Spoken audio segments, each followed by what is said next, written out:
Time X minus 10, 9, 8, 7, 6, 5, 4, 3, 2, 1, 0.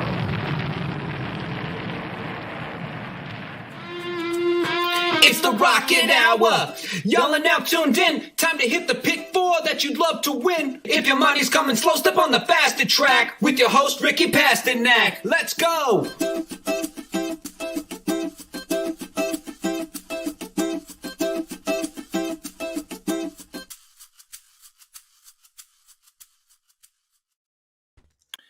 There he is, the legend, Ricky Pasternak. He's back. We're so grateful to have him in our presence. Seriously though, Ricky, right? What a day yesterday. We're gonna review it in full, but just kind of talk just briefly a little bit about the big cash yesterday from the show. Yeah, no, it was great to get that first leg home. We talked about speed. We'll dive into it a little bit more, but we kind of just. The premise, I think, that we need to point out is track trends usually only exist for 1 week at a time. Yeah, and sometimes even 1 day at a time. And you know, other people, we're not going to mention names, that have talked about how you got to watch for these trends. If you stick to how the race you think is going to shape up, more times than not, it's going to end up playing that way. The track trends don't usually affect the races as much as many may think. And we're going to dive into it, but we said that speed was going to play well. It played really well in the steeplechase race, and then it played really, really well, which unfortunately the horse fell down. And then played really, really well in the next race. And then I said to you, I think speed's going to play well today, and it did. I mean, there was one horse, the 6, War Dancer, North Dancer, Star Dancer, whatever, that closed and beat the one horse, I think, in race 3. But outside of that, I mean, there were a lot of gate to wire finishes, or you had to be on the front end, and just kind of shows you that you need to forget about these track trends. Keep it in your mind, but it's got to be a small part of the handicapping. But only one race on the turf. No, I'm sorry, 2 races on the turf were not run. One gate to wire. One was the 2-year-old maiden special weight where the Brad Cox horse won, and then race 3, Step Dancer barely catches Dreamer's Disease by a neck, and Dreamer's Disease almost went gate to wire. Then the other ones were all gate to wire. So the speed was back at Saratoga. You usually see that turf course play pretty well to speed, especially around 2 turns, and it was kind of back yesterday. We're going to get into that after we preview today's pick 4. So we're going to get into it again. Another pick 4. We're going to have Ricky do it again. You're going to make $800 for us again, right? It's a lock, correct? I mean, I hope so. I certainly hope so. It's a very, very, very tough sequence. Yeah.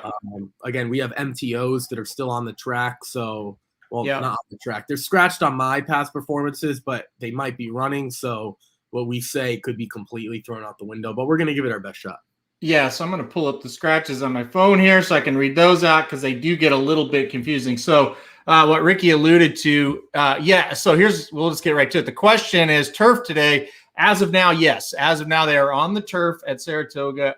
There could be some rains in the afternoon. So they've held the MTOs in. So the MTOs are still, they have not been scratched. They may be scratched later if it looks like they're all going to run on the turf. But right now, the MTOs are still in. And the plan is to run on the turf as of now. This is a funny one. Wait, I thought Ricky didn't give out winners on the free tickets. Well, he does. Yeah. So I try.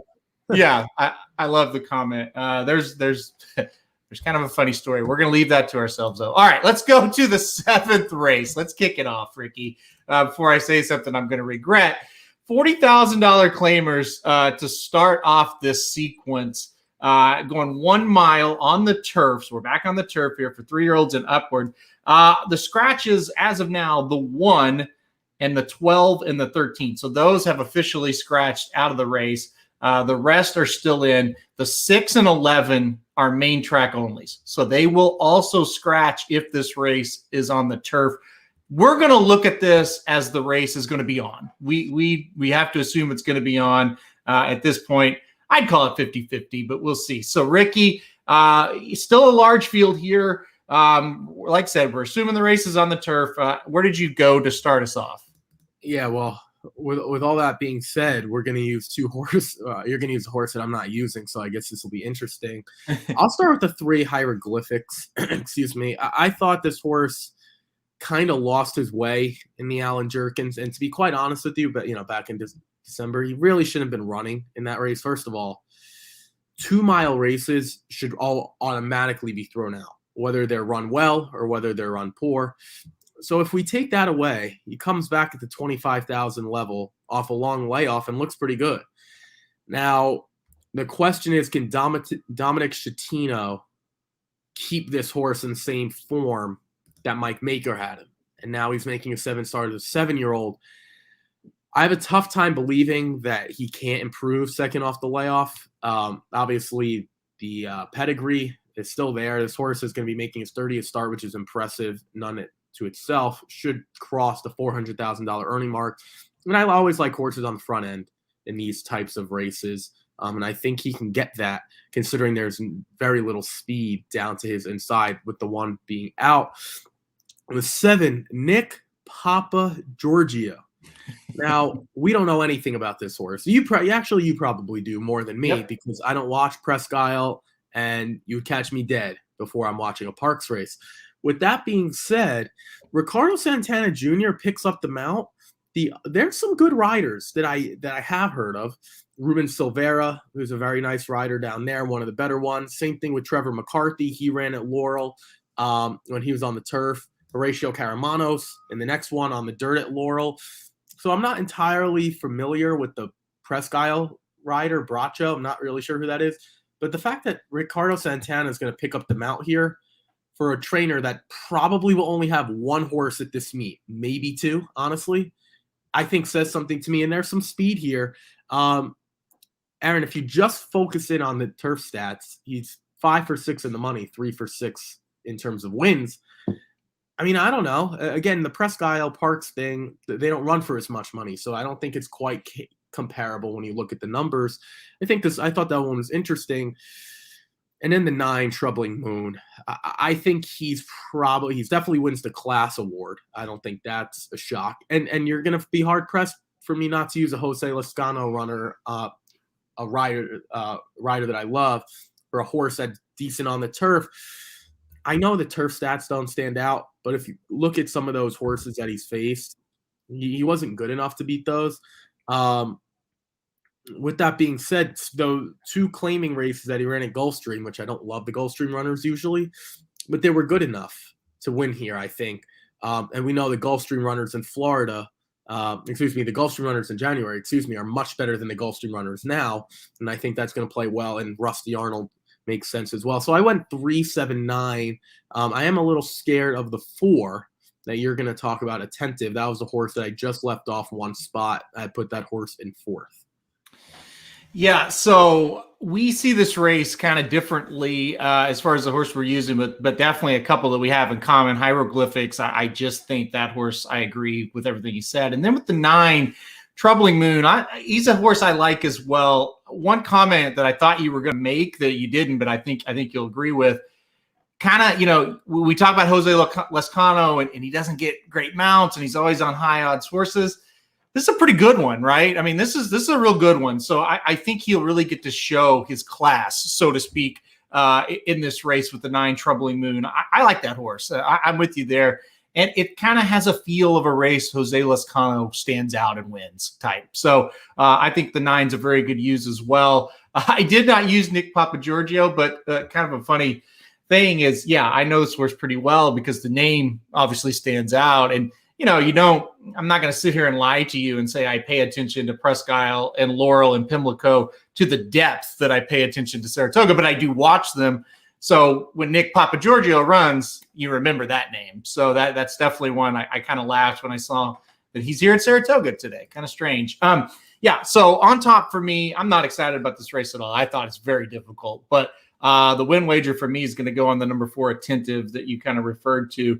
Last time out, same level, Belmont Park wins, going a mile and 16th by a neck. That was with Mike Maker, now claimed for Robertina Diodoro. I like that. First off, the claim for Diodoro was kind of enough to push me over the top. and think, okay, I think this horse, may wheel right back around here and win. The other big thing, this horse kind of likes to come from off of it. And I'm with you. I see a ton of speed in here. And yes, speed played very well on the turf yesterday. But I still think if you get a lot of speed up front, it could melt down a little bit, and Attentive can kind of pick up the pieces. I also think just naturally now with Diodoro, this horse may not drop back to last. Don't be surprised if this horse is maybe third, fourth, and maybe finds a new dimension that he didn't even know he had. So I would look out for this horse. I think he's going to run pretty well. That's where I'll kind of kick it off. Look, as far as you not using the horse, I mean, I can't really blame you because I just think this is a race. You could go a lot of different ways. I'm really like yesterday, we almost tried to talk some people off a horse or two here or there. Today, I'm not saying anybody, but almost anybody you could make a case for here, right?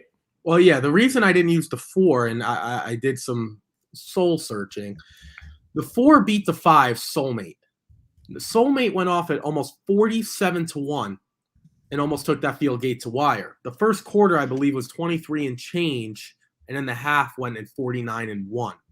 So how do you look at that race? Are you saying, well, the first quarter did all the speed in and he was able to close, or are you looking at the half and you say 49-1 is not all that fast? I think that's up for debate. You usually don't see a drastic second quarter like that. Usually it's like 23-4, and then you'll get like a 48-1 maybe. To get 49-1 is a massive slowdown. I'm not sure how good that 40,000 field is. If Soulmate was almost taken it with Heeman Harkey, who I wouldn't bet was stolen money or found money, I should say, and almost 47-1, that's what got me, right? I mean, Attentive is supposed to beat that field. He went off as the favorite at 9-5, and Heeman Harkey almost got the job done. And we're not going to be able to show it. Almost beat a lot of runners with much shorter odds, 3-1, 4-1, 5-1. Is that a great ride by Heeman Harkey, or are those horses just not that good? I think that's the question. That's why I didn't use them. But you're right. This horse should not be as far back, more than likely, especially with Diodoro. And if you just look at his turf starts, I mean, he's been pretty good. So I don't hate the pick. I just look at it as I'm going to have to take a short price when I think the 9, to your point, like this will be one of the shorter odds Lezcano has, all meat. Yeah. Seriously, there's no IRAD unless we get MTOs, and that changes things. But IRAD and Jose are not in the race. So it's going to be very interesting to see. And that's how a guy like Lezcano can get wins in these types of situations. Yeah, I am. Yeah, I think we're much in agreement on that 9. I'm very interested to see how that horse runs. Now, so here's one point. You talked about, Soulmate and how the horse almost won. Smile Brian was third in the race, won an allowance, at Saratoga after Attentive beat him in that race. But Kevin O says don't like Cohen. I mean, it's good. It's fair point. Maybe Soulmate just kind of ran the race of his life that day. And, and those horses behind him weren't that bad. For Smile Brian to come back and win, that's a very good thing. As far as the Cohen comment, it's kind of the same situation we talked about. I can't remember the rider. We were talking about Corey Lannery yesterday. It's not that Corey Lannery's bad. It's just that he's not as good as the other riders at NYRA, right? I look at David Cohen the same way. I think he's a good rider. But when you go up to Saratoga to this meet, all of a sudden, you're in a field of 8 or 9, and you might be the worst rider there, but you're still not bad. I mean, you kind of look at him the same way. I actually prefer Corey Lannery over David Cohen if I had to pick. I don't mind David Cohen, to be honest. He's a Midwest rider for a Midwest trainer. I mean, that's just the way it is. Mind you, David Cohen's finished in the money at 33%. So it's not like he's dreadful. I mean, if you want to compare him to Dylan Davis's numbers, they're not much better. And to be honest with you, if you just look at Ricky Santana, as from the time I downloaded this, was at 36%. So it's not that in the money. So it's not that much worse. Mm-mm. I mean, Diodoro brings a lot of claimers. You're not going to ride in much more here at Saratoga. And, it is what it is. I mean, the one who we probably both would have used is out. I mean, I think the one was my top choice. Probably would have been yours as well, or close to it. So, you need things to sometimes break your way. We'll talk about Corey Lanerie a little bit later when we recap, but I mean, I don't mind David Cohen. I just, prefer some others over him. Yeah, I think it's very well said. I look, he wins at 20%, and I know he rides for Diodoro, but still, I think he can. I guess the point is, if the horse is good enough, he's capable of winning this race. I don't think you have to be overly worried about it. All right, let's move on to race 8. I think the racing gets a little better here compared to that last race, at least from a talent standpoint of who's in the race. So we're on the dirt here, so we don't have to worry about, is this race going to be on the turf or the dirt? It's definitely going to be on the dirt. Allowance optional claimer for $80,000, $105,000 purse here, going 6.5 furlongs for fillies and mares, 3-year-olds and upward, which have never won $15,000 twice, other than maiden claiming starter or state bred allowance, or which have never won 3 races, or claiming price $80,000. So definitely the definition of a conditioned claimer. Field of 10, 9 betting interest, because we do have a coupled entry of 1 and 1A. No scratches as of now. So, Ricky, I thought this was a pretty sharp race. Where are you heading here? Yeah, you have a $10 win bet on, I guess, the 1 and 1A. So that's going to be the entry. I'll let you kind of dive into those, because I thought this was a race for a 6-5 morning line favorite between those two. I thought this was wide open. I'll talk about Finding Fame first. Don't Call Me Mary and Alondra are nice horses. I know we just saw Lake Avenue run yesterday. She's just come up, to be honest with you, in some tough fields. Now, at the 80,000 allowance optional claiming type of races in New York, they're almost stakes fields, right? I mean, Aaron, if you look at these runners, they all have stakes races on their resume for the most part. Or if they don't, they're more than capable of it. I'm really, really interested in this horse. She's going to come from off the pace. There looks like there's some speed in here, some that I'm using as well. And I thought it was interesting. I'm not going to leave a Shug and Jose Ortiz horse off when I'm going to get 6-1. And let's move down to, I'll skip the other part of the entry. Regal Retort, I thought was really, really interesting. This kind of seems like her distance to me. I think she runs her best here. Again, going in the group of 6. That's what I like to go by. Last time out, 6 furlongs, similar spot, maybe a little bit worse. Finishes second by a head. Showed more speed there. Then if we go to the Kentucky Downs race, yes, that was on the turf. Still only finished 9th by 3.5. Then the race prior to back, it were another 6.5. Finished 4th by just 3/4 to who? Honor Way and Finding Fame. So we see the trend there. I really, really like her when she's going shorter. And the way Asmussen's going, I mean, good luck leaving his horse off. The other one I wanted to focus in on was Malibu Mischief. I'm not sure what to do with this horse because she's only run at this level on the grass. So is she good enough to run those races on the dirt? I'm not sure. Her career says she's a better dirt runner, but her last 2 races, she's been better on the turf. And Luis Saez steps aboard, who's going to be even more aggressive than Manny. So yep. I don't love her. I just didn't know what to do with her. And if I don't know what to do with a horse who has decent connections, who, by the way, Rudy Rod owns and trains, which I always think is an interesting angle. Now you're getting an even more aggressive rider who I think is leading the meet right now with wins. I'm pretty sure Luis is number 1 at this point. I don't know what to do. Luis is best on the front end. This horse wants to be on the front end. I don't know. There are a few question marks, but I'll take a few question marks. So I'm going to get 8-1 with right now is the meet's best rider. Obviously, I'll let you talk about the entry, but I didn't think this was just a 1-1A type of race. I really thought this was wide open.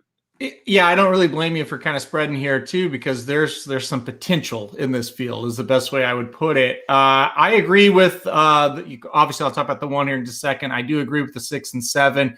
I also thought the 9, a horse you didn't talk about that I'll mention real quick, and As Fast is interesting. Obviously moving up in class, but after 2 straight wins in the claiming ranks, was claimed last time out by Rob Atraz. And now I listen, speed, outside speed. I like it. If this horse was drawn inside and make it press on the rail and going to have trouble, but this is a horse moving up in class, but drawn that outside can kind of just sit wherever Johnny V kind of sees fit here. I think Anna's Fast at 8-1 is kind of interesting as well. So this race definitely can be tricky. Now let's talk about the entry. That's who I put on top here. The one secondary market, the 1A Motivated Seller. I think the good thing about these two,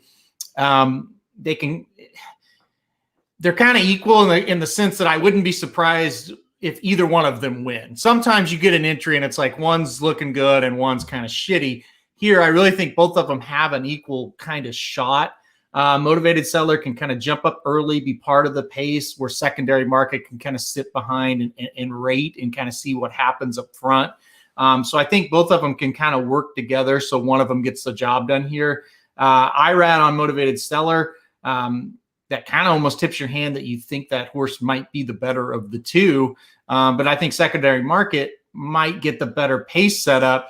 I think the only real problem that I see here, and you see it on the paper, obviously, both are off layoffs. So that's a question mark for sure. But Chad Brown's percentages of layoffs pretty solid. Listen, for whatever reason, Chad Brown is losing with a lot of heavy favorites. So that's the one pause for concern. But I don't really look at that as a trend that really matters. I think race to race, it's always different. There's always different situations. So I just think the most likely winner here is going to be one of these entries. Well, and that's the part that's scary, right? Because when he's been winning, they've been coming at prices or better prices than you would normally get. Right. This is one of those races where, I like to put on the website.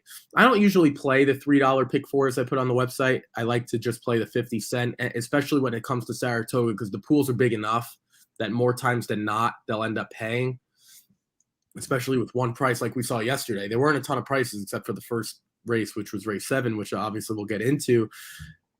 The layoff thing is scary. Granted, none of these horses are in for a tag except for Malibu Mischief and Anna's Fast, as far as I could see here. You're right, though, about the Motivated Seller should get the lead or close to it, and then secondary market can sit off. We haven't seen these horses win in a long time, right? October 11th for Motivated Seller, August 9th for secondary market. I'm not saying they're not the best.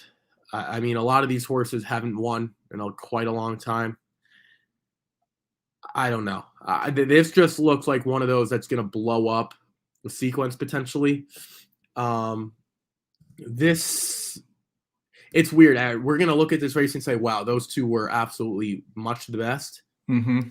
Or I can't believe these horses went off at this price. Yep. And I'm just not sure what to make of that. And usually when I'm in the middle like that, I'll play a little deeper.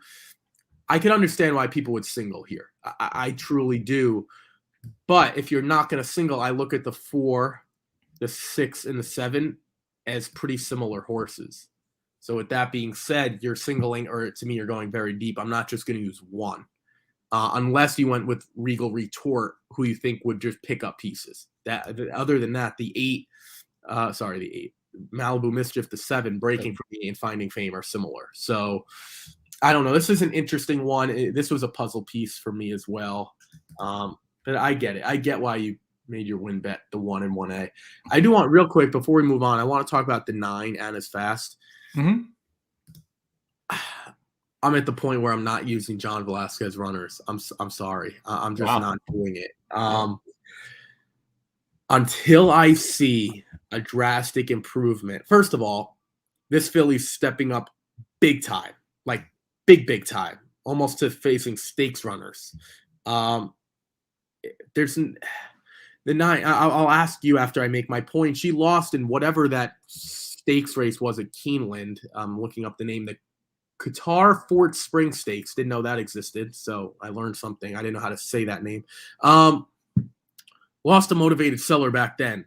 There's nothing that she's done that's, to me, that would make her that would make me think she's going to be good enough here.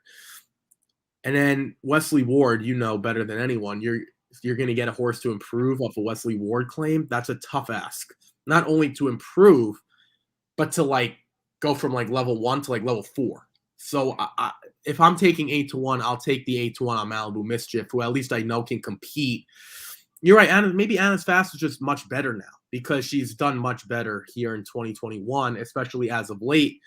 Maybe it's possible she's just in her best form, but I don't know. What made you like the 9 Anna's Fast outside of the fact that she should show speed? Maybe that's her best angle from the outside. Well, yeah, and this is kind of, yesterday we had a Wesley Ward horse that a lot of the commenters liked that didn't run well, and now I like kind of the same horse as some of the commenters here. So we'll see how that goes. We'll see.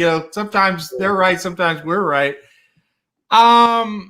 Yeah, for me, it was the outside speed. I like outside speed. I like that Johnny V can kind of dictate where this horse wants to go. I'm not going to subscribe to the fact that Johnny V can't ride anymore. Sorry, not going to happen. No, that's not what I said. I said I'm going to avoid his runners at this point. I just don't. I don't subscribe to that. I just don't. After a week, not talking about you, but people were saying Pletcher couldn't win and Brown couldn't win. It's hard to win races up there. It just is. Well, I wasn't in either of those camps. No, I didn't say you were. I'm just saying it's hard to win races. You go in slumps up there because it's tough.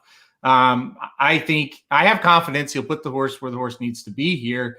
And I like First Off the Claim. I think Rob Atraz, he came from the Diodoro camp. He was an assistant for Diodoro for a long time. So I think First Off the Claim, he's dangerous. And Velasquez rides through the claim. I think that's a good sign. So I don't know. I don't have her on top, but I do think she's going to play a factor here and is going to have a shot. I get it, and I acknowledge this is a step up in class, but I do think she's found an allowance that's not overly difficult. Like we can poke holes in some of these horses.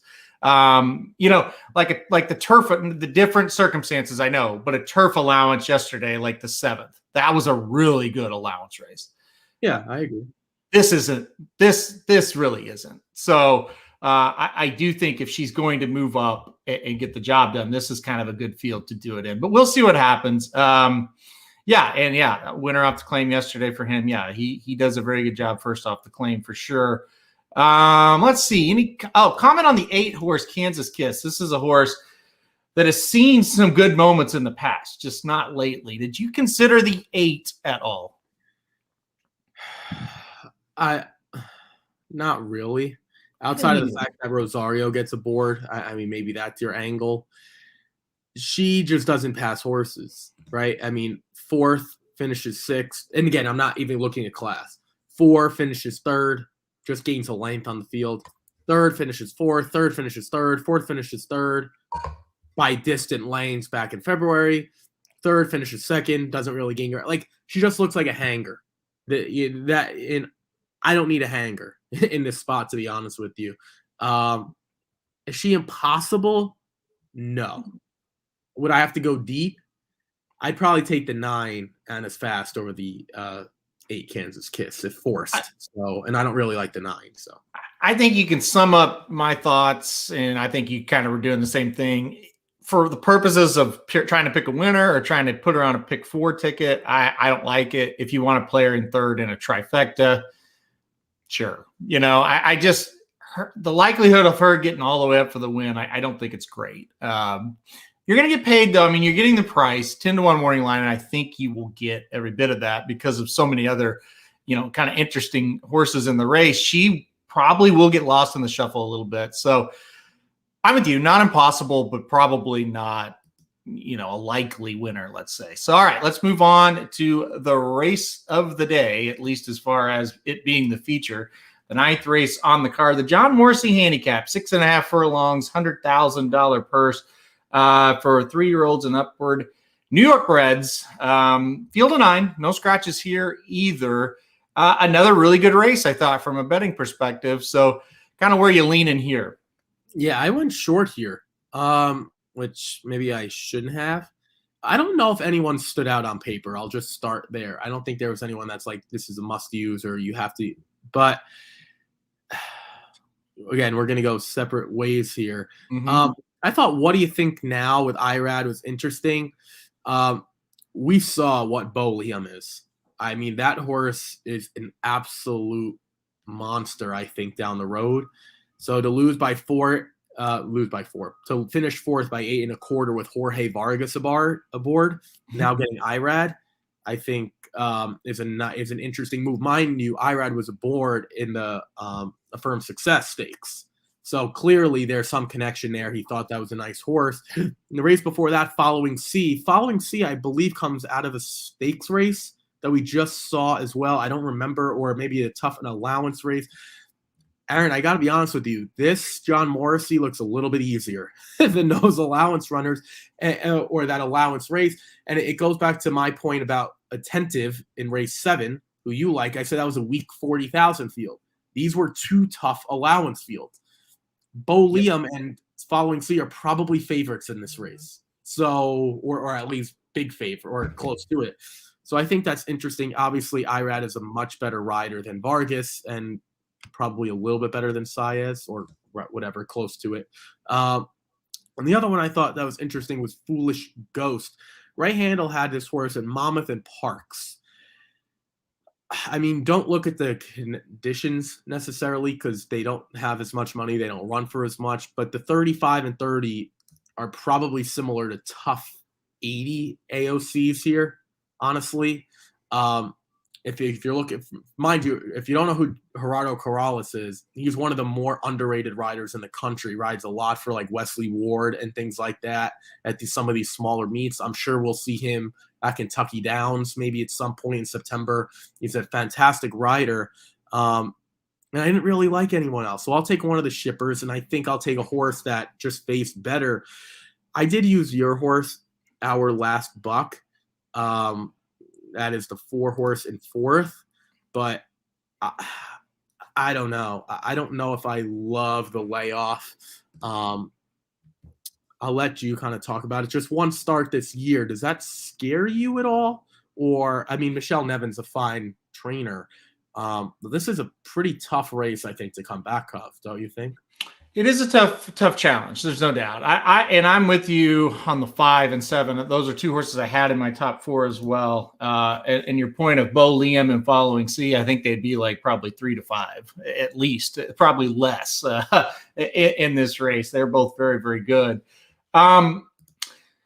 As far as Our Last Buck and why I said, well, let's take a shot here. This horse has won 3 out of 4, 3 out of his last 4 races. One kind of a very similar race to this last time out. Not afraid of the layoff as much, just because Michelle Nevin 21% off the layoff. So I really don't think that's a problem. Luis Saez jumps aboard. That was the big kind of light bulb for me. It's like, I think this horse is getting ready to run a pretty good race. I also like that he's on because I think you're going to have to be aggressive out of the gate in this race. I think this is going to be a rider's race. When what I mean by that is I think a lot of these are real similar. And the one with the best trip's probably going to win. And I want Luis Saez right now at Saratoga if it's that situation. We're going to talk about the last race yesterday where Luis Saez jumped aboard the Joe Sharp horse who hadn't done any running. He was aggressive. He got the horse in the position to win. He was really the only horse, Ricky, that could have upset your pick 4. Now, he wasn't close to doing so, but he was up there with a shot turning for home. And I think Luis Saez will get this horse. When we're turning for home, horse is going to have a big shot to win. And I think that's what you need here because I think it's going to get really hairy and really close down the stretch because I think there's 3 or 4 of them that look a lot alike. I just chose Saez over some of the rest of these riders right now. He's riding fantastic. So, am I overly confident? Absolutely not. I'm not overly confident in anything today on these 4 races. I think they're very, very tough. I think you just have to go as deep as you can. But I've got confidence that the number 4, Our Last Buck, will show up ready to run. I'm not worried about the layoff. I think he fits from a class standpoint, and I love having Luis Saez aboard. Yeah, no, I don't hate him at all. I just have a feeling this 5, what do you think now? is going to go off your favorite. And again, I had to look up Following C because I forgot about the Haskell. Following C ended up finishing second because of the disqualification. I mean, is Following C off that effort not 3-5? Is Bo Liam maybe not 4-5 or even money? If the answer is yes to either of the questions, this horse is supposed to be your winner. If he runs, if everyone runs their best race, this horse is supposed to win. That's what it comes down to. And I just thought the 7 was interesting because of the shipping aspect. I don't know. This is tough. I mean, I think you can make a case for a bunch of them. In terms of riders, I mean, this is interesting, right? I thought the 9 running with Scissors was a little interesting. Getting Tyler G now. I thought who's fantastic right now. Yeah, Tyler is probably the second most impressive rider. You know, again, I'm not that Irad's not impressive. First of all, to me, like Saez is 1 at the moment in terms of being impressive. Tyler's right there, and Tyler is 32 mounts as I printed this. Irad had 66 as I printed this. Tyler was just 3 wins behind. Again, that's not this. I'm way ahead of when I do this stuff. I did this on like Sunday night into Monday already. Right. So don't keep those stats close to the heart. But you're right. I mean, Dylan Davis in Gemography, this horse at a tough level, 80,000, finished second last time out. I mean, this is a brutal race. I just really think the 5 is just a little bit better. And again, most likely winner getting Irad for good connections makes sense to me. Yeah, and to your point, and I think we kind of, Dennis and I, and maybe you a little bit, we see it kind of the same. It's like, we're not saying Irad's a bad rider or anything like that, but he, like you've said 100 times, he rides every race. He's going to win races. He's very solid. But as far as who's hot, Saez, Tyler Gaffleone, they're hot right now. I mean, and they're winning races where it's like, damn, he may have actually won that race for that horse, you know. Other than Irad, it's like, well, he was on the best horse. You know, that happens a lot with him. But again, we're not, that's not a knock on him at all. It's just right now, Saez and Tyler Gaffleone are very hot. They're riding very, very well. A comment, let's see. Oh, there's Jared Bush. He's back. He likes Wow Brown, the 1 horse. I don't. What about you? No. Well, this is why I know. Okay. First of all, what was the issue? The 2. First of all, I'm not going to take a Michael Davila, Kathleen Babcock duo very often. So we'll start there before I even look at the horse. The next thing is, last time out, we did have a bad trip, but then the race before that, it was over to slop, and then lost to Running with Scissors back in December, and lost to Gemography the race before that. We kind of think Gemography and Running with Scissors are 2nd tier in this group, maybe even 3rd tier. So what does that make Wow Brown? In my book, that makes Wow Brown 4th tier with Captain Bombastic. I mean, I don't know. I would have to hit the all button for me. I just don't like that horse at all.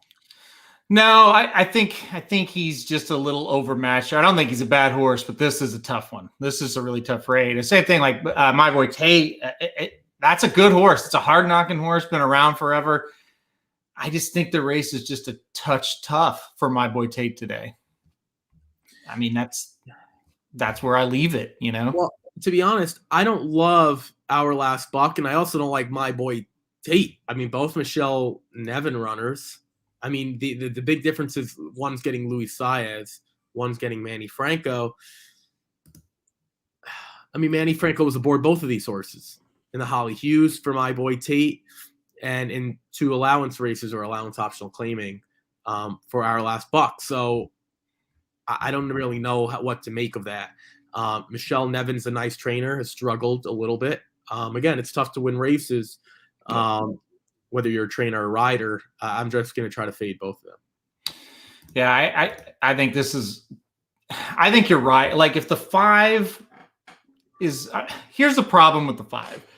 Yes, been beaten by Following C and Bo Liam, but been beaten by a lot. And they should have been beaten by a lot, right? I mean, he's just not that kind, and not many are, right? I mean, Bo Liam might be one of the best sprinters in the country right now.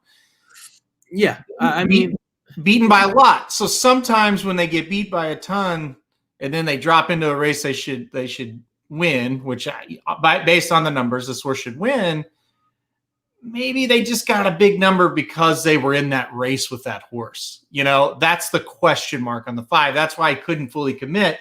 But I'm with you. I think it's a very similar situation to the race before. The 5 could, win by 3 or 4, and we go, wow, he was just much the best, and we just got stupid.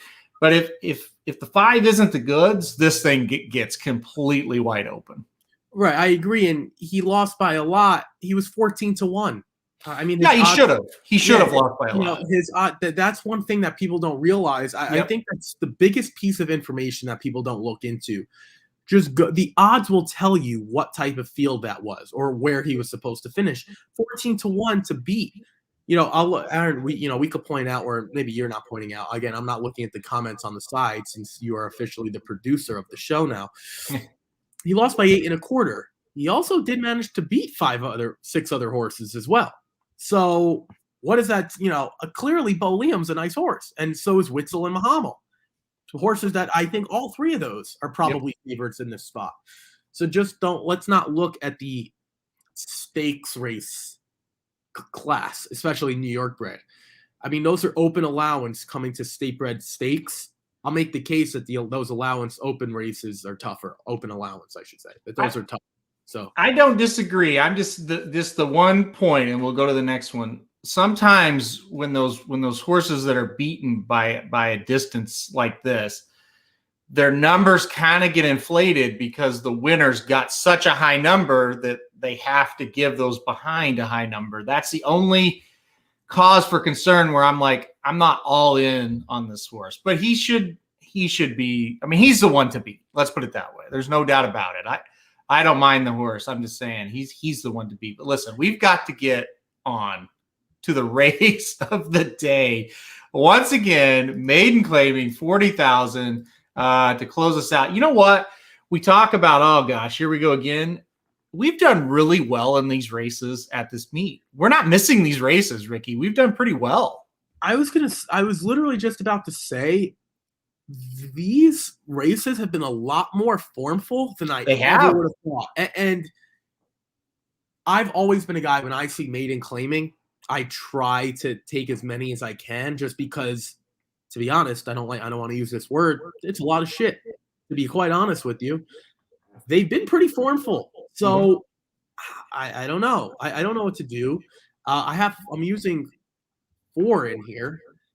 Is it possible that we could probably cut it down? Probably. We're both using a few horses here. I guess I'll start with the 1, Some Kind of Pretty for Al Stall. This is another one, right? Maiden claiming 75 down at Churchill Downs. This horse is supposed to run well. My biggest concern is that post. The 1 post for a horse that just kind of plods along. Does that result in her getting shuffled back? Joelle likes to ride from far off. I'm not entirely sure what to make here. She looks like a horse who's going to beat this field by a couple, or might just really, really stink. And I'm just not sure. If she can't win here, I don't know what to do with her. And she should have been better last time out, to be honest with you. You run 3rd and a respectable 6th, not by that many lengths, and you only finished 5th by 5, and you didn't pass anyone. You're going to have to take a step up in my book. What about the 8, Gabby Squared? Chad Brown, Irad. Look good on the drop, but we've seen her finish 3rd before, and that was at the maiden special weight level. I'll make the case that her race in April and January of this year, so her first 2 races of the year, were better than what we saw out of her last time out. She was a favorite at 6-5 last time out. Good luck if you want to single a 6-5 horse who finished 3rd. It's not where I'm going to go. I shouldn't have talked about that horse, because that's the one you wanted to talk about. All right. But, I thought you had the 9 there for a minute. I apologize. I did. I mistyped it. I had the 9 on there. Oh, you did have. Okay, so yeah. I guess I'll talk about the 9 and the 10, and we can go through them. Salino also dropping in class. I like this Salino, the 9, a lot more than I like the 1 because this is the first time we're going to see a drop in class. And I was also really not impressed, but I'm happy now that we're going to see the Kenny McPeak runners back. If you guys aren't aware, Kenny McPeak's runners had like a 2-week COVID break or 10-day COVID break or whatever it was. They kept this horse on the dirt last time out. Now they're going to put her back on the turf. There's a lot of turf pedigree here. That's where I think she belongs. And then the 10, Mike Maker, another big drop in class. Aaron, coming out of the same race. Now we saw Flauto win, the same horse that finished second to Some Kind of Pretty when Some Kind of Pretty ran on May 22nd. So you could see, if you guys are looking at regular past performances, Flauto has like italics, or it's italicized, I should say. That means was a next out winner. Then if you go down to the 10 Bonkers on June 12th, that's where you see Flauto win. So that's that next start. If you like the 1, you should like the 10. If you like the 10, you should like the 1. But I don't know. This is kind of wide open, and these 2 turn events on the turf are always a little tricky. What did you make of this race? Obviously, you changed it from the 9 to the 8. I didn't know that. First, I saw 9, so I was going to whatever. Yeah. I think it's a competitive event, though. Yeah, a little typo from me there for sure. I meant to type the 8. All right. Here's the deal. I think now listen, I am not like some of us who criticize jockeys constantly. I do think they cost horses races every now and then. I don't think they do day in and day out. I think Rosario screwed up the ride on the 8 Gabby Squared last time out. Now, look, I know the horse likes to come from way out of it, but that horse dropped way too far behind. I think the rider change to IRAD is going to make a big difference because IRAD is not a horse that's just going to ride for a ton of speed, and I don't think this horse needs to be ridden for a ton of speed. I will be shocked if the 8 is that far behind again. When a horse drops from maiden special to maiden claiming, naturally they get a little bit more forwardly placed because they're just naturally a little faster than now the horses they're up against. This horse should be no farther back than like 4th or 5th today. And I think if she gets the trip that she got, like you mentioned, the April 10th race at Aqueduct on the special weight, she sat like 4th that day and closed up and was 3rd, beating 2 lengths. If you get that trip where she sits 4th or 5th and then is able to close, I think she wins. I think she's a bit better than the rest of this field. I just really believe the trip is going to make a huge difference for this horse today. Listen, I think she gets it done. I think the rider upgrade, it's not even the rider upgrade. It's just, I have confidence that IRAD's not going to take back to last here. And I think that's what this horse needs to win at this level. So I think Gabby Squared gets a little bit better trip in this spot. And I think she gets the job done. Yeah, I'm with you. Joel, if you asked him, off the record, he'd probably tell you he wants to be as close to last as possible. Mm-hmm. You're right. It's not a rider upgrade because that's not fair, but it's just a better riding style. I think that's the words, the better riding style for this filly. Again, who would have been like, who Joel Rosario's perfect horse would have been? Zenyatta. Literally, that would have been like, if you could dream up a horse for him, that would be it. Yeah. For Luis Saez, it would be like an authentic. It's just certain riding styles suit certain riders better. That's why I think Corey Lannery's perfect for Bells to 1, kind of a little bit more patient and then can pick his way through horses. And we'll get to that after this. Yeah, I'm with you. Rider upgrade, I don't think if anyone takes to what Aaron said to heart, I don't think he meant to say that. I think he meant more better riding style for this type of filly. And you're right. I mean, I was just tough for me. I get where you're going. It was just tough for me to like single or go short with a horse that, to be honest, based on the odds, was supposed to win or at least run better than that. That's just where I was. You aren't wrong. And we saw yesterday the 3, I think, Caribbean Gold went gate to wire. If speed holds up again, this horse has 0 shot, like 0. But to counteract my point, I mean, where's the speed coming from? Maybe the 9? Yeah. Rode a little out, like on the dirt, mind you, it was a sloppy. Like, I'm not sure where it comes from. The 11 who I don't like. I mean, or maybe some of these AEs or MTOs or whatever gets in there, but I don't know where the speed comes from, which leads me to believe there's going to be there's going to be a rider who gets either the instructions or in the gate and says, "Screw this, I'm going." I don't know. We don't know who that is yet, and that's what makes it tricky. Because Caribbean Gold, I pointed out yesterday, had that speed, had always showed that speed. This one is more of that puzzle piece. So this, I think, is the toughest race, even though it's probably going to be formful, just because there are question marks about speed. And these horses at this level tend to not have any heart and not pass. So that's what makes it tough, I think. Well, and as far as how the turf course might play today, it's all going to depend on the rain. Early turf races probably are going to play pretty similar to yesterday. But say we get a little afternoon shower or two, when you get to this point, you're going to see a changing track. And it's really anybody's guess if that happens, It's just how much does it rain? Did it rain enough to change it or not? You're going to do a little guesswork. Now, the good news is Friday, Saturday look pretty clear, although it's Saratoga. You never know. A shower can pop up, but the forecast looks clear at least. One horse I do want to mention because a couple people have mentioned it, and I kind of had some interest. Dennis mentions the 4 and the 8. And then Charles comes in with the 4 as well. It seems to be improving each race. So I'll start. Here's the problem with the 4. 16 tries, hasn't won. Has finished to the money 10 out of those 16. There's no doubt this filly is starting to get the look of a career maiden, kind of fool you every time into thinking you're getting better, and you just never quite get the job done. Boy, Ricky, last time out, that was the time. Took the lead, had a 2-length lead, lost it in the stretch. Charles, I'm with you on paper. It definitely looks like the 4 can win here, but it's a situation now. This 4's got to prove that she can win a race before we back her. Yeah, I'm kind of with you. The best case you can make for this horse is that Ken Tomasi now maybe can get a little bit more. From Leah Giamatti. That's your best angle. I don't know if this horse is going to improve. Like, what she's done is probably not good enough because there are too many class droppers, right? I mean, you have the 1 who's dropping, you have the 8 who's not really dropping, but debuted at this level last time. The 9's dropping, and the 10 is dropping. It's what she's put forth, especially time form numbers, not good enough.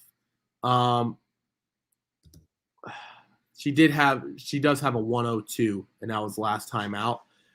Sometimes the buyers, if you're into that, or time form or whatever else people might be into, it doesn't tell the story. Yes, she might run. Like, she had the lead by 2 lengths and lost it. I don't like that. She's not horrible. She'll win if none of the other runners show up, like none of the other class droppers show up. I just have a hard time believing that one of the 4 that I use, specifically the one that Aaron talked about, won't show up. So if you like it, the price, you'll get it. But you might even get a little bit better because Gabby Squared will probably take more money than 3-1. That's my guess. And these things are formful. So I'll tell you this too. She's going to have a chance. You're going to get excited because look at the track record.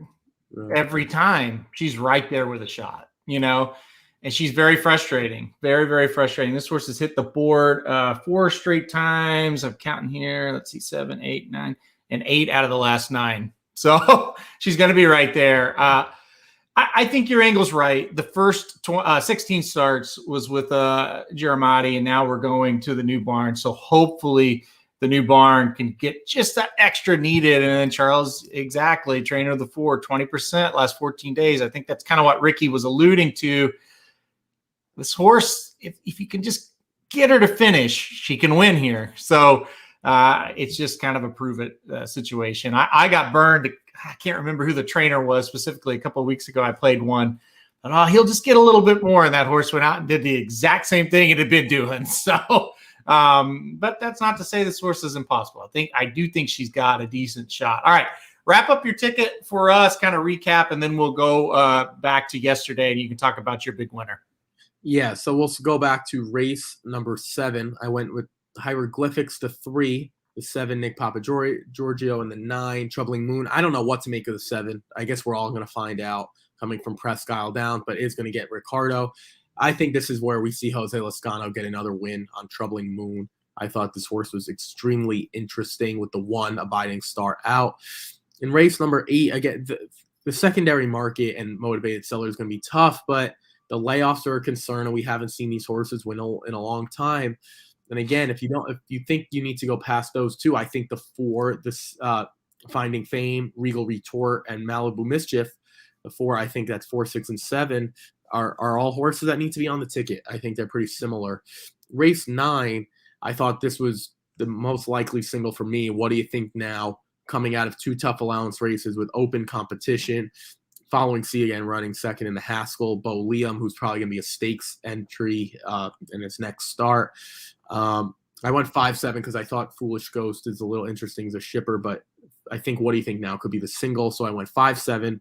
And the final, I went 1, 8, 9, and 10. I'm interested to see how these Churchill Down runners do. Whoa, some kind of pretty for Al Stahl Jr. and Bonkers for Mike Maker. We'll see. And then Aaron has his winner with Gabby Squared, who was a little disappointing, but I'm going to use on the ticket. So it's 3 by 4 by 2 by 4. Sorry, I don't have the dollar amount. I believe that's $48. I'll include that now. Yeah, so $48 was the price of the ticket yesterday. So maybe just kind of keep that rolling, keep that $48 thing rolling there, and hopefully hit another one. Like I said, we're going to talk about that one in just a second. I'll wrap up, and I'll be pretty quick here. I don't really love what we see today. I think you could tell yesterday I was excited. There were some very good races, and we made a little money with the win bets. Today, I think it's a little bit tougher. In the 7th, I do like a tentative off the claim first out for Diodoro.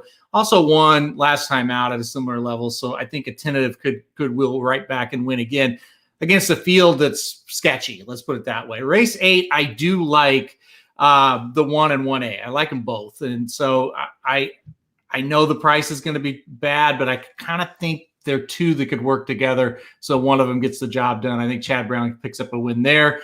Race 9, I'll give our last buck a shot. The 4 horse coming off the layoff. Listen, Michelle Nevin pretty solid off the layoff. Luis Saez jumps aboard. I think the horse will get an aggressive ride, kind of have a shot, turning for home, be right there amongst a very evenly matched group. And then race 10, I'm looking for Irad Ortiz to give Gabby Squared, the 8 horse, a little bit better of a trip. And if so, this horse sits mid-pack. I think her kick will outkick the rest of them. In a race, it's not a terrible maiden claiming race, but it's still not great. So that's kind of how I saw it there. Let's go to yesterday, though, because I think that's what Ricky's been wanting to talk about for an hour here, and I've made him wait. He's been very patient.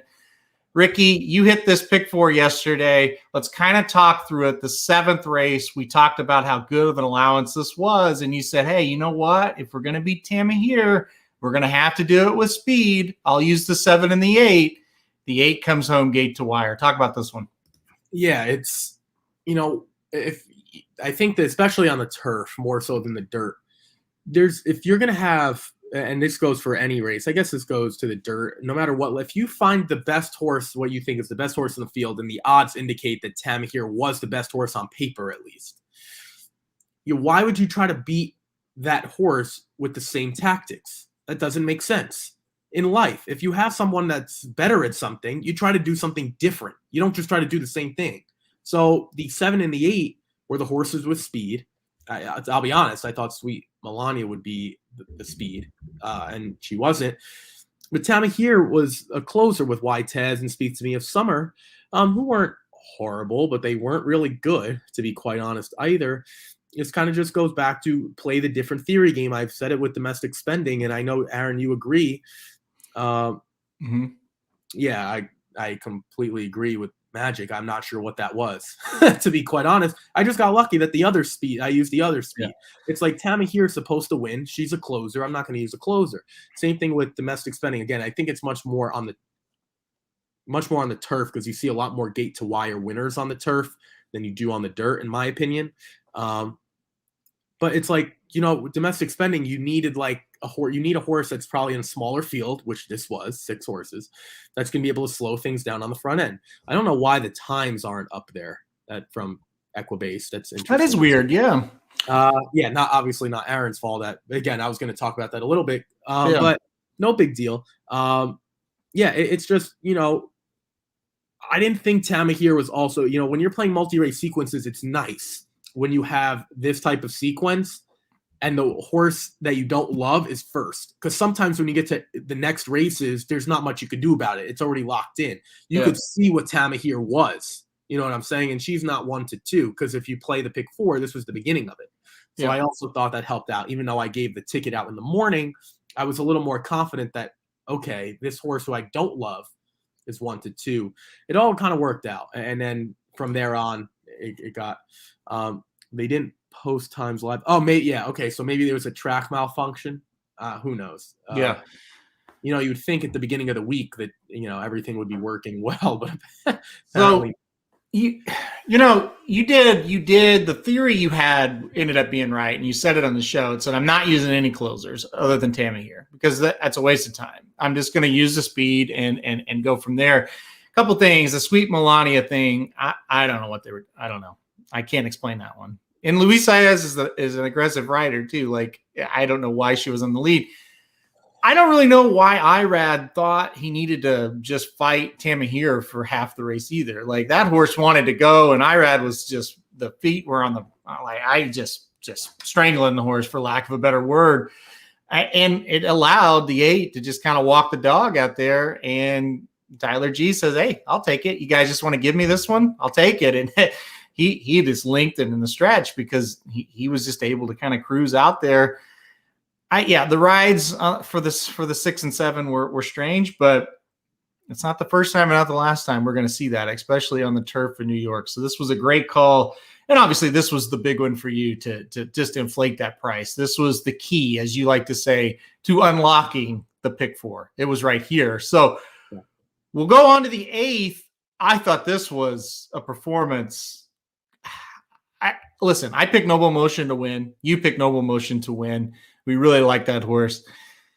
When that horse just kicked clear and just started kicking ass down the stretch, I text you. I was like, hell yeah. Like, that was awesome. I thought it would be a dogfight. This was just cruise control.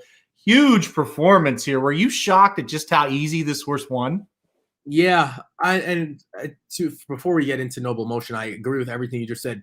Big Package ran a huge race, by the way, because Big Package, to finish second, was the favorite. He passed a lot of horses down the stretch, so let's not take any credit away from him for finishing second. But you're right, Noble Emotion, Jose Ortiz, 5.5 on the turf, and they get to almost a 45 half. Good luck beating some of these runners. And this isn't a maiden claiming field. Like, if you give a horse a 2-length lead at the top of the stretch, they're not losing. They're just not. And Jose Ortiz was magnificent. Aaron, for the record, I like this ride. Not that I couldn't have done it. I just think Jose is the most versatile in the country. Yep. I truly do. Like, there's not a spot where you're like, oh, I'm not sure if Jose can do this. Like, we think that with Joel on, when he's on the front end, or maybe Luis off the pace. Irad's maybe a little too aggressive sometimes, which he wasn't with Tamahir. You look at Jose, and as a bettor in any spot, you can say, I'm comfortable here. And he did it here. You could really give him anything. And he was perfect here. You got 5 to 1, helped my pick 4 tremendously. He was the second choice behind a big favorite in Big Package, but yeah, we kind of thought this horse could go gate to wire, and that's exactly what happened. Yeah, a lot of the commenters liked Amsden, the 12 horse. I remember we talked about that horse for a while, and honestly, on the turn, I was getting a little worried because Amsden was pressing Noble Motion. Noble Motion was on the inside. I thought, oh boy, I wasn't really thinking Amsden was going to win, but I was almost thinking they both might be in a little trouble because they were next to each other for a lot of the race. Noble Motion just took off from that horse. So I thought that was impressive. I was obviously not surprised Noble Emotion won. I picked the horse, but just the ease of which the horse just kicked clear of the rest of them I thought that was really impressive. I definitely put a big circle with this horse thinking, okay, this might be one that's just developing into something pretty nice. So good performance there. Then we get on to the 9th, the honorable miss. I thought this was just a fun race. I really did. Just two horses separating themselves from the rest of the field. Let me scroll down here. They beat everybody else by basically 3 lengths. Bell's the one, Lake Avenue. You use them both. I know you're probably rooting for Lake Avenue to get the job done there, but you did. I mean, come on, Bell's the one. Got to give that horse a lot of credit. Just a really professional win here. Yeah, and to be quite honest with you, even though Lake Avenue finished second by a neck, it never really looked like Bell's the one was going to lose. And that's a bold statement to make when you only win by a neck. Just kind of seemed that way. I mean, Corey Lanerie was perfect. There's nothing you could say. Corey Lanerie was dead last with this horse. I mean, anyone who doesn't like, I don't know what to say because he was perfect. By the way, Lake Avenue ran an unbelievable race. There's nothing Lake Avenue and Junior Alvarado could have done. It was a perfect ride, perfect race for her. She's just not as good. And I'll say this now. If I can get 8-1 or better on Bell's the one in the Breeders' Cup, Filly and Mare Sprint, I'll be betting her. I'm not saying she's going to win. This horse has a shot, and she puts a quality effort in every single time. Yep. So I will be using her on every ticket, and we'll probably place a decent win bet if I can get the right price because this horse is talented. And Neil Pessin even said it yesterday. I don't really know why she gets overlooked. And this is his words. She doesn't get the respect that she deserves. Maybe we should start giving it to her as a collective horse racing group. I will chuckle at that comment. She was less than even money in a grade 2 race at Saratoga. I think she got plenty of respect. So I don't know. I think he meant more of the Gamine, greater scheme, not in this race. I don't think he meant in this race in particular. If you're going to get that respect to Gamine, you kind of got to beat Gamine. That's where the problem lies. I mean, no, that's fair. The horse is certainly good, but the horse is not ranked number 1 because she hasn't beat the number 1 horses in the field. I don't agree with the lack of respect thing. I have plenty of respect for this horse. Maybe it's just because I do. I don't know. Anyway, specifically to this race, you made a good point, and I totally agree. Even though it took the last 10, 15 yards for this horse to get by, I was never in doubt that the 9 was going to win this race. Never. It just the whole race, she just looked like the winner to me. And to Lanerie's, your point on Lanerie, he did exactly what we said he needed to do. Just take her back, stay out of trouble, go wide, run home. It was perfect. You're right. I'll say this. Lake Avenue, please. Keep her at 6 furlongs. This horse is really good at this distance. She ran a bang-up race here. Listen, ain't no Elmers, Truth Herd, some of these other horses, they're not bad. And Lake Avenue stomped them. So without Bell's the one in this race, we're talking about Lake Avenue winning a grade 2 race by 3 lengths. She's impressive at this distance. Please keep her at this distance. I think she's got a future sprinting for sure. But this was just a fun race. Like I said, I love horses like Bell's the one that just come from way out of it, make that one run. I love, and if Magic, you're still listening, you'll definitely attest to this for me. I love good horses with small trainers. Absolutely love it. Like Art Collector got moved to Bill Mott and is not with not with Drury anymore. I hate that. I hate that. I want these small trainers to get good horses. I like Bell's the one a lot. I'm a fan of her. All right, let's go to the 10th. All right, Ricky, this was it. You were having to sweat it out a little bit before the race, I should say. I should make that point because during the race, there wasn't a whole lot to sweat. You cash it here. The 3 was your top choice. You get it home. You hit the pick 4. I had Boldish on top, almost went off at 10-1. Only horse that had a shot to knock you out because you had the 6 played as well. But quickly, the 3 and 6 kind of passed the 7. Man, how did it feel watching this race down the stretch?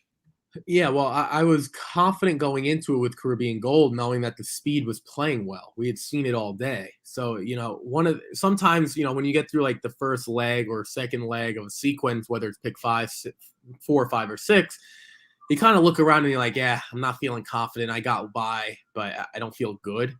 I went into these last few races saying, I think the Bell's the one, again, ran the way she was supposed to. And I had Lake Avenue. This thing would have paid way over 1,000 if Bell's the one doesn't win.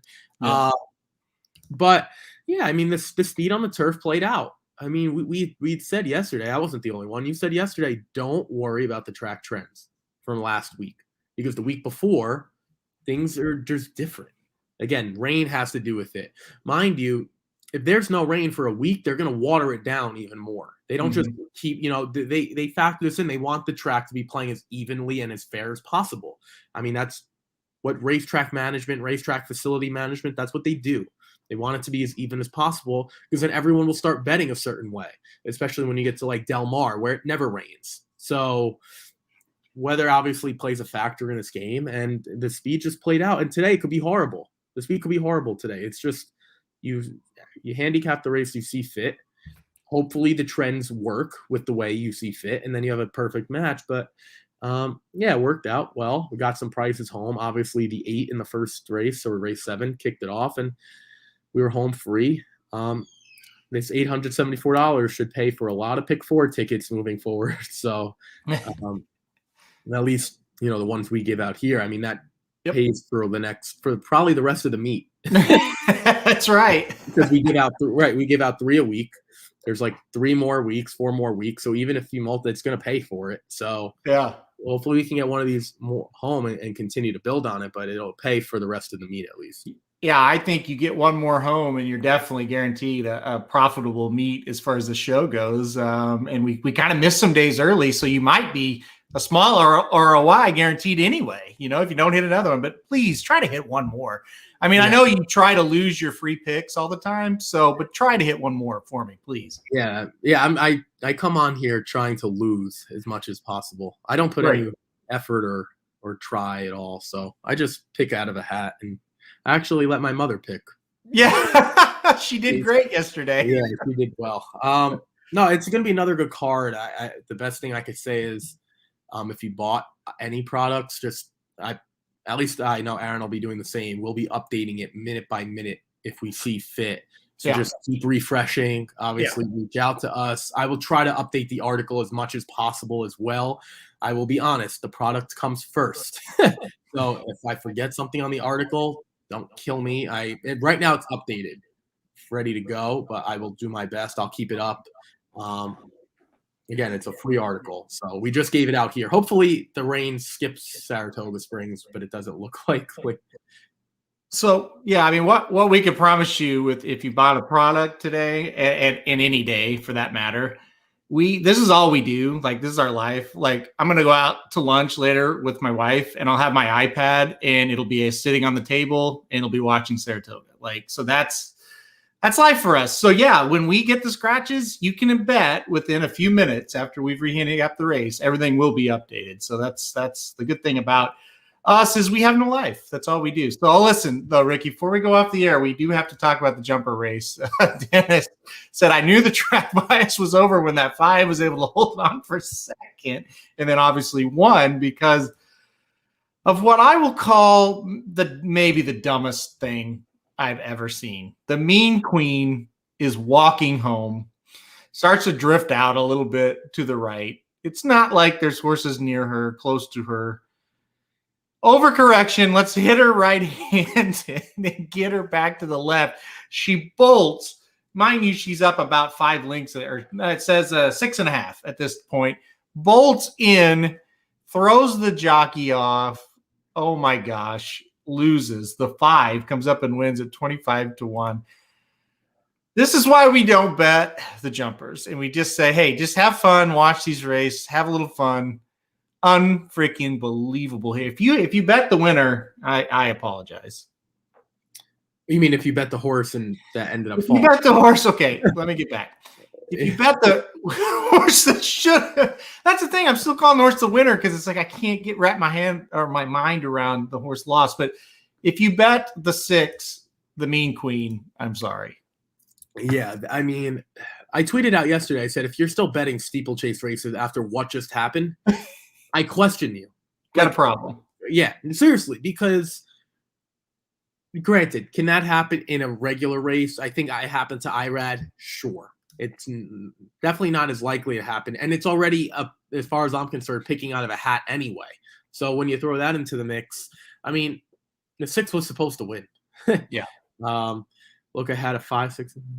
I mean, I think it's easy to say, when the horse falls. Literally, mind you, there were a few comments that said, I don't know why, not from people in here, but comments on Twitter, why was the jockey hitting the horse when the horse had such a big lead? It's not like regular racing. They put cones down in the middle of the turf course so they don't go all the way to the rail. You have to stay. Think about it like you're driving your car. In regular horse racing, there's one lane. You can go as wide or as down to the rail. You can hit the rail if you want. You want to hit the rail every time? You can. Yeah. In steeplechase racing, they put cones in the middle, so it almost splits like 2 lanes. You're not allowed to go inside of the cone, so you can't go between the rail and the cones.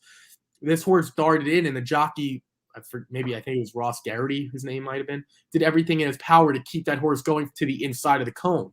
If you do that, you're immediately disqualified. So not only do we have people on Twitter criticizing regular riders, we now have people criticizing jump riders or show riders or whatever you want to call them, steeplechase riders. I mean, guys, we've never been on a horse before at that level. Stop. It's the most embarrassing thing. I've criticized one jockey my entire life where I'll never forgive him. That was because the guy didn't have his foot in the stirrup. That has nothing to do with race riding. That's because his foot wasn't in the stirrup. That's like going up to the plate, getting hit in the head, and you don't have your helmet on. Or you're playing football, you lose your helmet, and then you go tackle someone, and then you get a concussion. Well, you lost your helmet. Like I mean, what do you expect? That's the only time I've ever said I'll never forgive this rider for that, ever. And he wasn't ready to ride. I mean, I don't know. So let's stop. Like, we're criticizing steeplechase riders. Well, getting nuts. Now, Ricky, to everyone's defense, when you're ahead 6.5 lengths with 100 yards to go, and you fall off, you're gonna get criticized, and you probably deserve it.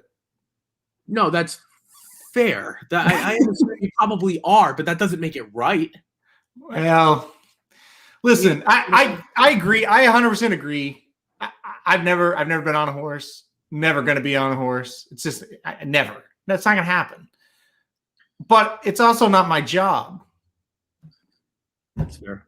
So, no, I'm with you. Listen, all these guys that are on a horse and they're jumping over a thing. I mean, shit. I don't envy them. I give them all the credit in the world. It's a tough job. But when you're riding a stakes race at Saratoga and you're 6.5 ahead and then you fall off your horse, you're going to get some blame. And especially when it wasn't really the horse's fault, so to speak. Yes, the horse started drifting out to the right. Right.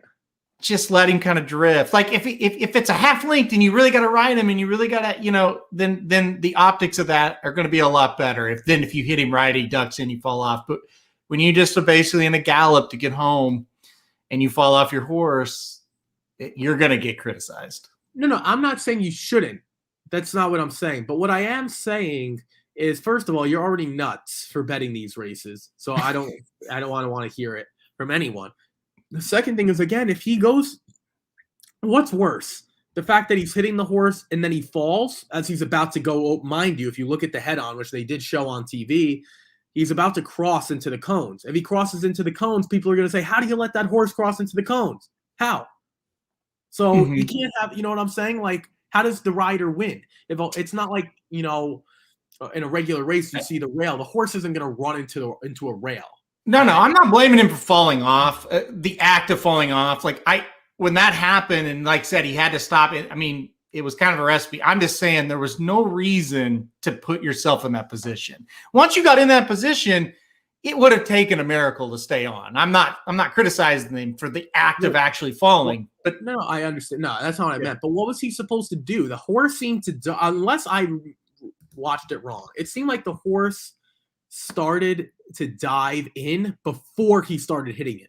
If the horse dives in, but after he hits him, I'm with you. But if the horse just darts in because he sees a cone or he gets scared or he sees a shadow, what's he supposed to do? No, that's not what happened, though. You didn't see it right. The horse starts drifting to the right. He takes out his stick. He whacks him, and then the horse ducks in. Okay. That's what happened. But to your point, he did start going to the inside by himself. No. That's what you just said. The horse is here. Here's the rail. Here's the outside. He started drifting to the outside. Okay, to the outside, away from the rail. Correct. And then he hit him, and then he ducked in to the inside sharply. He would not have ducked in unless he hit him. That's the thing. Okay, that's fair. But I do want people to realize that there are cones. They can't go all the way to the rail. It is split in half. Correct. The problem was he should have just eased him, let him ease out to the outside. Doesn't really matter. I'm 6.5 ahead. Okay, that's fair. If I missaw it, fine. I just don't like people criticizing riders to begin with, and then I sure as heck don't like steeplechase riders being criticized when you shouldn't be betting those horses anyway. Well, as Dennis said, he's 2 for 2. What do you want him to do? He's 100% on the meet. You want him to stop? Come on. Well, Dennis would be 1 for 2 if he picked a 25-1 shot. Listen, Dennis picked a 25-1 shot on top, bet it to win. It won by 4.5 lengths, and you want him to quit? Come on. As we've had an off-air